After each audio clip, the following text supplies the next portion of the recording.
You having fun? Yeah, I am. Yeah? You're getting pretty good at this pretty quick, aren't you? Yeah.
All right. So I hope all you guys are enjoying all those outdoor clips I'm adding in before or after the video, after the emails are shared, whatever it is. Because I've literally have so many, man. I've got so many clips of wildlife and adventures in the middle of remote nowhere. And it's just a shame not to be able to share it all with everybody, right? So I'll keep doing that when I can, when I got time. I keep digging them up.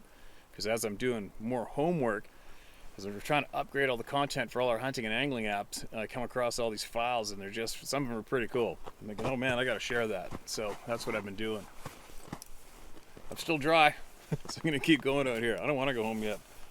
I got things to do, but I'd rather be out here.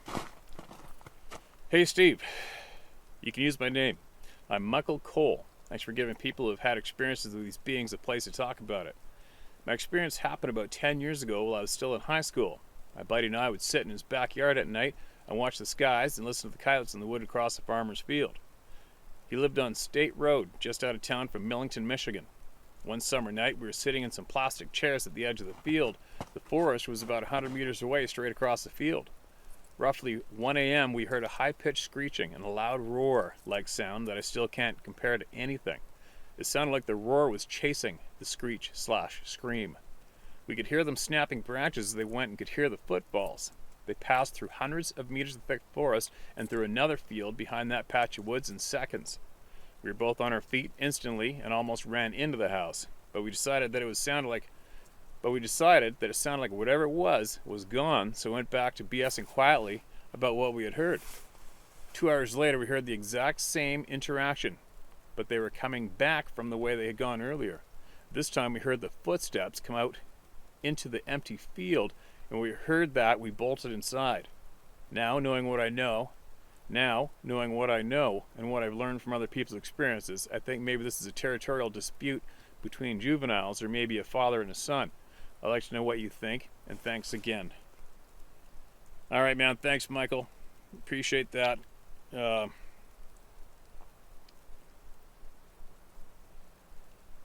on. Gotta mark that as red. All right, as far as the territorial dispute things that people speak of, I'm no expert. I would consider myself an expert in North American big game animals, wildlife, but No, I do not agree with the territorial dispute things that many people have come to conclusions about. Why? Because I do not believe these are wild animals. That's why. I'm 110% convinced for myself that these are more human-like intelligent beings. How do you explain the roars, the common screeched, terrifying roars that sound like wild animals? I don't know. You know what? I think there has been quite a few people who have seen these things scream at them and make sounds that are absolutely terrifying. I think a while back last year, somebody sent in that recording from near Fort McMurray, Alberta, and that sound was absolutely frickin' unbelievably loud and terrifying. And it sounded like a combination of a movie-style Tyrannosaurus and mixed with a lion and a bunch of other stuff. There's no telling what these sounds are, why they make them. But let's face it, something very intimidating is making those sounds. Running back and forth screaming, I don't know. Who knows? I mean, if these were just shit-eating asshole Sasquatch type people that had that skill and they saw a couple kids in the porch, they could have done it just for the benefit of scaring the crap out of you to make themselves giggle and watch you go running into the house. Who knows? I don't know. But my take on the territorial thing, now, if these were simple animals that had territorial things going on like grizzly bears or anything else, we'd have them on video all the time. It would be a very, very easy thing to get on camera. And I'm going to make a video. I'm going to make mentions of that sometime in the near future about how these are not animals and why, and how I can easily prove that. And I will do that shortly. I'm just not into it right now. But thanks for sending that email in, man. And just keep watching, keep listening to all the people here and other channels who you think are legit, and share people's stories without changing them, and share all of people's experiences without sifting through them and deciding what should or shouldn't be shared because it doesn't fit what they believe themselves. So make sure you keep watching the channels, watch this one, learn from everybody, and you will be able to slowly figure it out as we two do together, right? But no, the territory thing, I don't think so. But we're gonna find out. We're eventually going to find out, without a doubt. Okay? Now, what do we got? Hi, Steve. I sent this to Dave Plattis as well. Not sure if you or he'll report on it in a video. Just thought it was intriguing. Make of this what you will. I've been watching your videos for about a year now. Very interesting subject. A little off topic of Bigfoot, but reading the story makes you wonder if it was a bear or Bigfoot. Here's one of a missing 3-year-old that was found safe, but the little boy's story is of some interest. I'll attach links to the story and YouTube videos. The interesting part, the child says he stayed with a bear, missing during heavy rain and temperatures in the 20s. All right, I haven't fully gone into that. Thanks, Jeff Thomas, Indian Trail, North Carolina. All right, thanks, Jeff. Yeah, I've heard of that. I've heard of that story as well. I haven't actually sat down and looked into it. Possibly because I absolutely believe the child. I believe the child was lost, and I believe something covered in black hair protected the child. And I will, if I had to bet myself, I would bet the farm every frickin' penny I had that no black bear, no grizzly bear, no bear at all comforted a 3-year-old human being child in the woods. That didn't happen. I wish I could. There's a Gary Sheldon. If you want to look up an author, Gary Sheldon, in British Columbia. He wrote a book about bear attacks. If you were aware of just how many people, especially children, have been killed by black bears and adults in North America, then you would know that not only a black bear, but cats, wolves, wild dogs, natural predators are opportunists. If there's a small little 3-year-old pink human being squirming around in the woods all by itself, it's getting gobbled up, and it's getting attacked and gobbled up, or even chewed on. That's all there's to it. There's no bear in existence that's going to go cuddle it like it's out of a cartoon movie and make sure it's safe for the night. It's not going to happen. So that's just me and my opinion. Okay, you guys? What I feel. And I would bet the farm that you, as well as I do, know exactly what it really was that that protected that kid through the night. I put money on it, and it wasn't a bear. That's my feelings on that one. Who am I though? I'm just some crazy prick on YouTube, right? What else do we got? Stuff's getting heavy. Might turn to rain. Then it's gonna get real disgusting out here. I'm just sharing my own personal experiences. I'm now 40. First Nations, Cree, and Chippewan. My father is Irish, Dutch, my mother's First Nations. Although I've grown up hearing stories, my grandparents, my grandmother in particular, a Chippewa Cree woman from the North Athabasca area, my own father, countless uncles and friends, all of whom I trust, I took it as a yeah.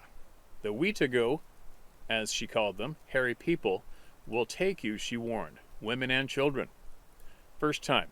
At 13, I ran away from home, small town on the Northwest Territory, Alberta border, hitchhiking.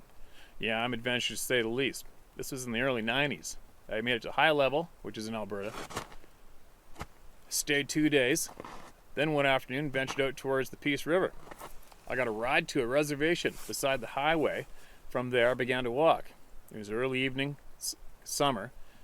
I could not get a ride to save my life. It seemed like the cars actually sped up as they passed me. I was big for my age, 5'8", 160 pounds, so I assumed I looked like a wild man. No shower in 3 days and long hair. It got dark fast. Tall trees made it darker. I walked. I had my ghetto blaster. I played Metallica, in my mind, to scare the moose away. I wasn't really afraid of black bears. I grew up around them and timber wolves. Moose I feared, though. My batteries died. The music stopped. FML. I could hear branches breaking and then steps.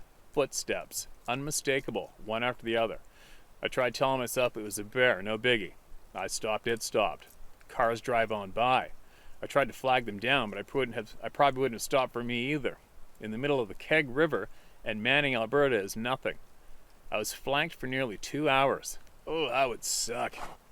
At points I was running, so was it. Crash. I'd run till exhaustion stopped me. I'd become desperate with fear. Never have I been so scared. I was literally trying to stop my heart so I could hear where it was. My heartbeat was so loud, though. I finally saw headlights, and they're approaching. I turned towards them. Reverse course, running towards the headlights. As they got closer, I began to yell and scream at them. Then I heard it, this roar scream. When it yelled, I screamed. I was on the center line, and in his lane, zigzagging. I thought I was going to die a mystery. This guy's going to run over me first. He stopped. Crying, I jumped in. I couldn't speak. He sped off, though. He must have sensed I was running from someone or something. A power line employee. Saved my life, I think. Now that I look back and realize if it wanted me dead, I wouldn't have known it was there. You got that right. You got that right. Second time. Fast forward only 8 months. I'm 14 and now living with my dad in Rock Creek, BC, outside of Soyuz. I'm left alone 5 days a week. Me and the 2 dogs. It was heaven. The journey I'd taken to get here. We lived basically on the creek. It was my backyard. I would take the 22, the dogs, and go explore. One day I sat on a rock, a boulder by the creek.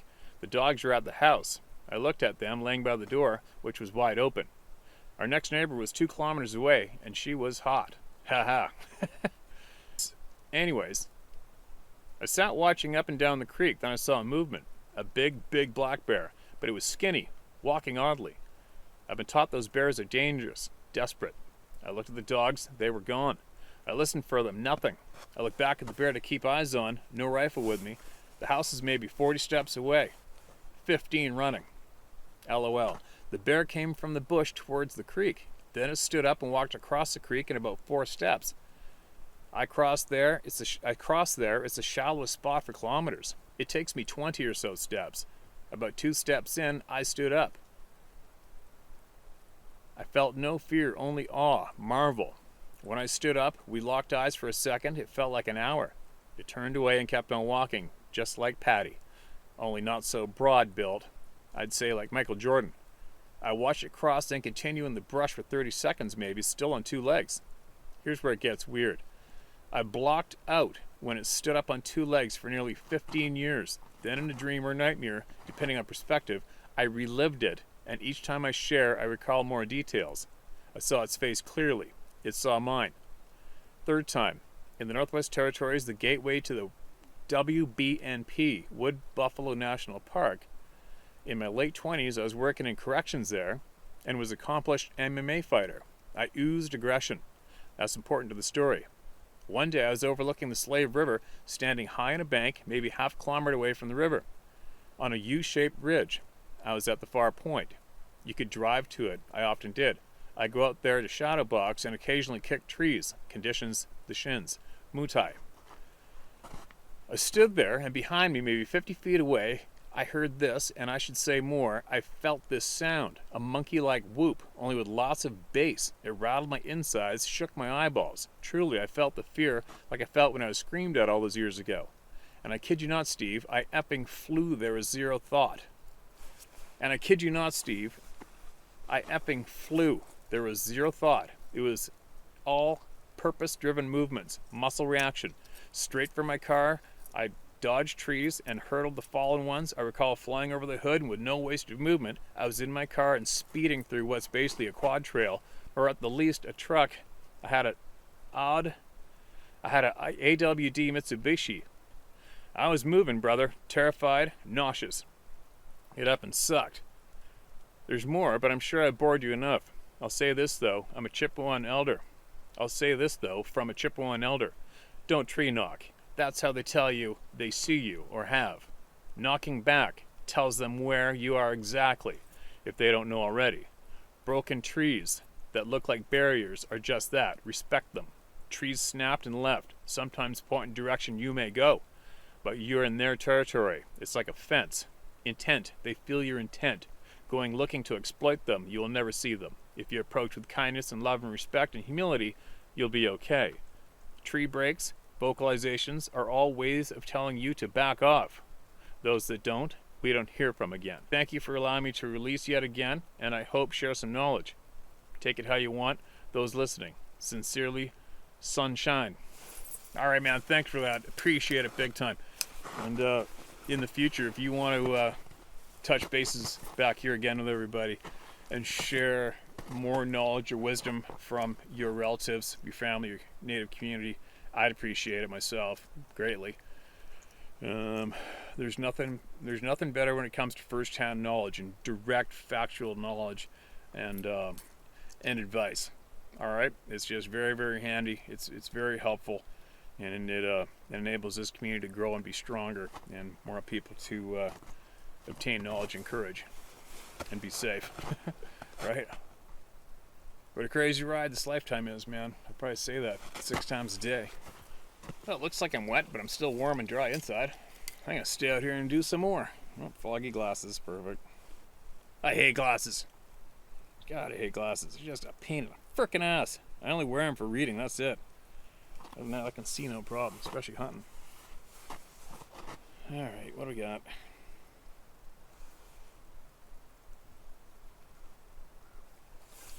Titled The Government Knows. Of course the government knows. Who gives a shit about the government? They're a bunch of frickin' douchebags.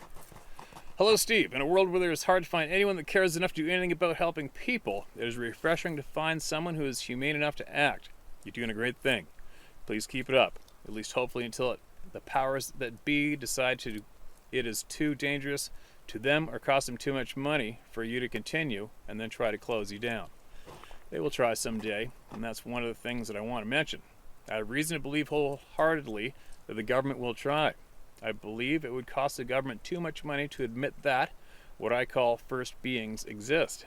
I believe they may have been here before us, or that we may have had some interaction with them in the long past where the roles reversed. I think they remember, at least instinctively. At least that would explain some things. Yes, it's a strange thought, I know, but I believe possible. My name is Brad. I'm 66, going on 40, and I'm a bit of an old-fashioned, lifelong hunter. I literally grew up in the deep woods. I'm more comfortable there than I am anywhere else.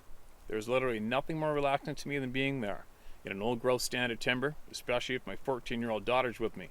We hunt together. I know I'm a bit older and have a young daughter like that, but my wife is 45 and it works for me. I hate to say that I hate to say that I am an outdoorsman either, because nowadays that word conjures up the image of a guy in a flowered shirt, khaki shorts, thongs or flops or whatever they're called now, and a fanny pack with a 5-hour energy shot and a low-calorie sparkling water in it, with a straw. And with a Walkman plugged into his ears, drowning out those horrid, scary sounds of nature.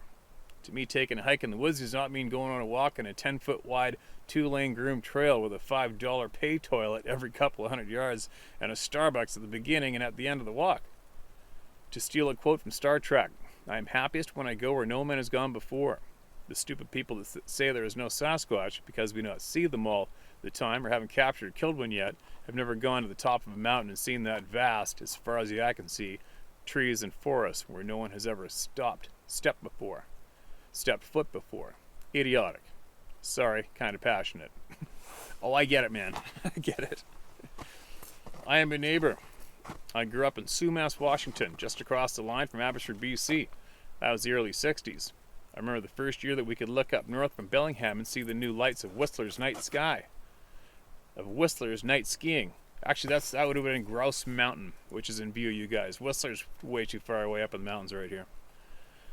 That was great and beautiful. In '59, my dad went to Bellingham Tech in engineering and drafting, and then was hired by the Mount Baker Snoqualmie National Forest based out of Glacier, Washington, to survey and make trails. He did a lot of surveying around Church Mountain, where some strange things kept happening around Lower Bear Paw Lake, a glacier lake on Church. Back then, in '62, '66, there was quite a few old bachelors that lived in the old cedar shake cabins at the Nooksack River. I was about 10 years old then. Most of these old bachelors, if you could stand the ambience of their presence, were great guys to listen to, especially for a 10-year-old. One in particular, William, lived at the North Fork of the Nooksack River. He was a true gentleman, too. You could eat up the floor of his cabin, it was so clean. He was about 60-ish and extremely physically fit. And he wasn't like a lot of the other bachelors. He didn't alter the facts of his stories. At one point, he was a successful businessman in the early 50s. One day he took exception to finding his wife with another guy, and as a result, he ended up on the run for the rest of his life. Explaining why he was living up in the mountains on his own. He was a deadly serious individual and did not tell tales and was very factual. In point of fact, I can't remember ever seeing him smile. He still liked to talk, though. He used to spend a couple months during the summers up on Red Mountain on the U.S.-Canadian border mining gold. It's what he lived off of. He became very close to my dad, who was by nature a very kind and compassionate and non-judgmental person. That's probably why William opened up to my dad about his life. My dad would stop by at lunchtime and talk with him every week. They became quite close. One time, my dad and I were up fishing Canyon Creek. We stopped by to talk to him. He came out and showed me 3-quart jars full of gold dust and nuggets. 3-quart jars full of gold, dust, and nuggets. Dad asked about other people following up to Red Mountain.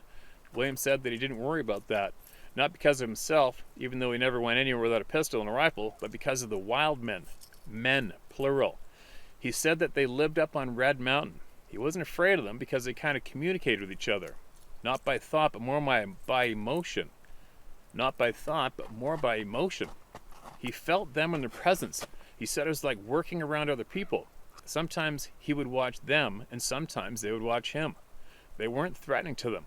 They had been there for years. However, he warned his dad about some that lived near Church Mountain and Canyon Creek who weren't as calm. They seemed to play tricks, and he didn't get that peaceful feeling from them.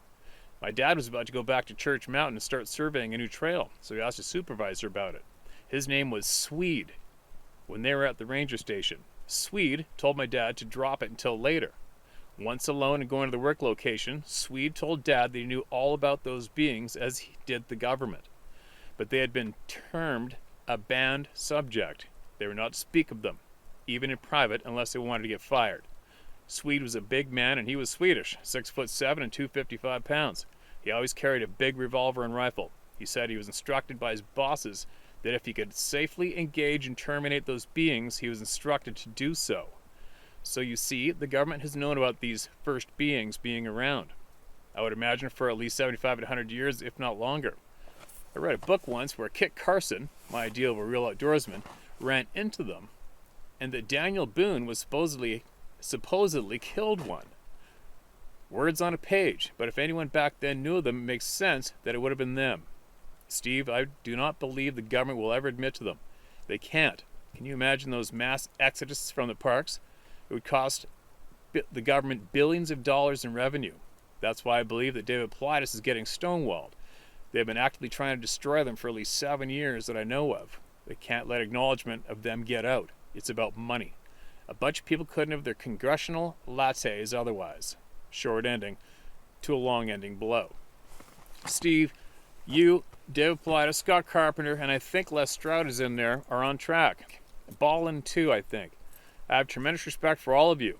I'd love to join someone like Dave in investigating the truth. The truth is more important than anything.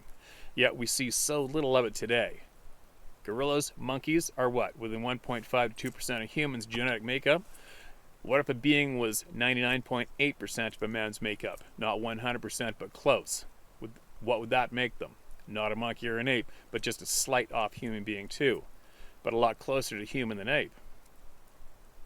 What was Neanderthal genetically? Check so-and-so's code. Bet they're close. Oops, sorry. Shouldn't belittle others. Maybe he really did have experience, and maybe he's one of those that believes the end justifies the means to inform the public and will do anything to make sure he gets his 10 minutes of fame. Benefit of the doubt, though. Benefit of the doubt. Even when huge doubts are present, I guess. One thing, though, I just want to know where the Sasquatch and Standings firm went to have their hair professionally styled.